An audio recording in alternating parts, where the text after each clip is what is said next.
Lately, I've noticed that throughout my life, I've came across a lot of toxic people.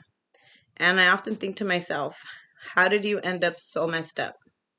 Because you don't just wake up one day and decide you want to be a hostile, destructive person. 9 out of 10 times, this person was raised in a violent environment. Jerry had issues at a very young age.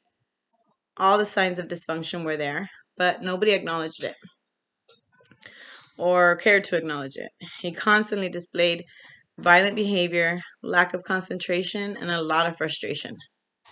He was troubled at a very young age, and it slowly progressed. Lizette, on the other hand, had a loving mother. Her anger came from feelings of abandonment after her father walked out on their family. Jerry and Lizette's troubled homes is what brought them together. They slowly disconnected from their families and were consumed by each other.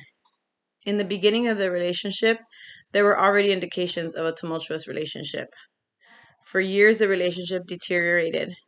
Things always got worse, never better. But still, they got married and started a family.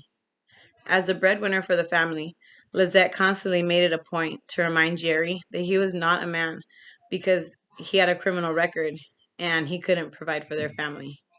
He resented her for it because she made him feel inferior to her, and it caused endless fights and arguments.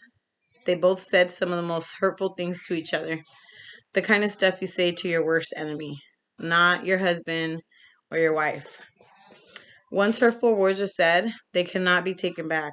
Instead, they grow into resentment. A lot of the time, neither one even knew what they were mad about. They just knew they were angry at each other and angry at the world. They were always on the defensive, one always waiting for the other to snap.